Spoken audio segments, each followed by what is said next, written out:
Ok សម្រាប់បងប្អូនដែលចង់ចេះធ្វើវីដេអូនេះបាទដូចជារូបអាត់កំបាំងបាទហើយគេថារូបអាត់កំបាំងបាទចេញតោះទៅធ្វើជាមួយនឹងបងប្អូនអរគ្នាបន្តតាមមុននឹងចូលទៅដល់វីដេអូសូមកុំភ្លេចចុច Subscribe ឬមួយក៏ដាច់សញ្ញារូបហ្នឹងដើម្បីទទួលបានវីដេអូថ្មីមួយទៀតសូមអរគុណបាយបាយអូខេដើម្បីធ្វើរូបអាត់កំបាំងបានមកបងប្អូនចូលធ្វើទៅរកកម្មវិធីបាទសម្រាប់ remove background ប៉ុន្តែខ្ញុំអត់បានទាញមកទេអញ្ចឹងខ្ញុំយកកម្មវិធីបាទ CapCut នេះដើម្បីធ្វើជាកម្មវិធី remove background អញ្ចឹងចូលមក CapCut មកវា remove ស្អាតដូចគ្នាបងប្អូនស្អាតដូចគ្នាបាទអញ្ចឹងចុចពាក្យនេះពាក្យហ្នឹងមកដើម្បីទៅ remove background យើងអញ្ចឹងយើងចង់ remove រូបណាអញ្ចឹងខ្ញុំសុំយកបាទទៅរូបនេះខ្ញុំយករូបមួយនេះហើយចុច add មកអូខេនេះអសញ្ញាហ្នឹងវាពង remove បងប្អូនវាពងលុបនេះខ្ញុំវាហើយយើងចុច in export មកខ្ញុំវាស្អាតដាច់ផឹងមក background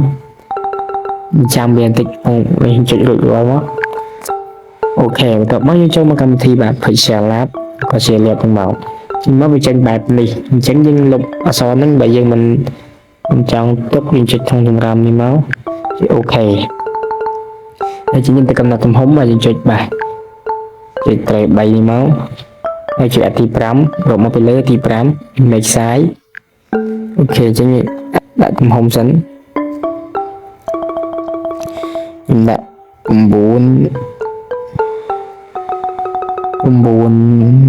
ដាក់9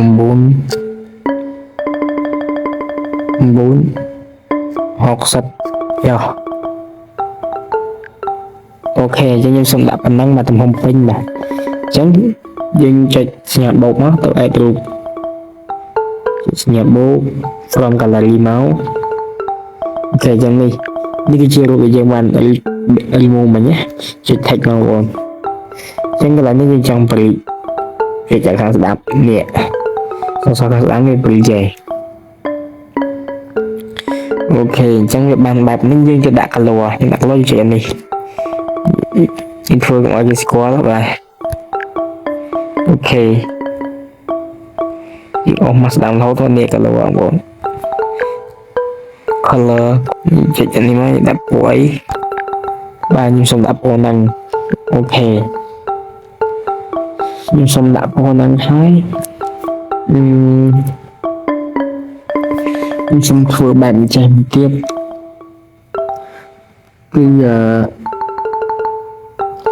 ទៅដាក់ stroke មកជាងទៅរត់ថា stroke មក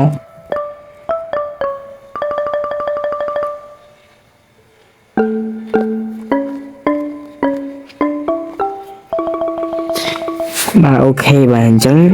យើងមិនបាច់ដាក់ stroke ក៏បានទេតែយើងចង់ស្អាតthìដាក់ stroke មកព្រោះ stroke វាគឺជាប្រវែងគឺជាបាទអក្សរពុតជំវិញណាអូខេជាងយើងបើកបងរក stroke ឲ្យឃើញហ្នឹងបង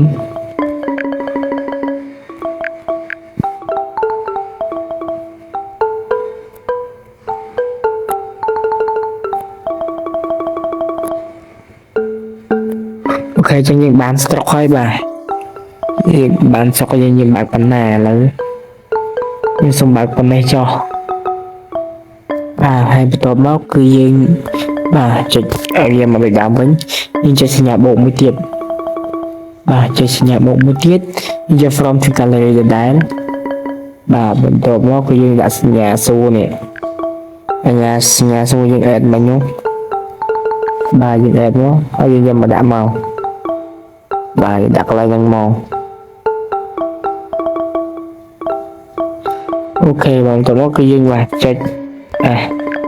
ចុចមកហើយយើងបាទចុចត្រេ3នេះមកជាទី4 set to gallery នេះមកនេះជា set to gallery មកអូខេបងប្អូនទៅពិសេសមកវាចេញជាកាត់ក៏ចេញចោះអញ្ចឹងវីដេអូបងប្អូនគឺមានតែប៉ុណ្្នឹងមកខ្ញុំសង្ឃឹមថាបងប្អូនអ្នកធ្វើតាមបងមកអូខេបាយបាយ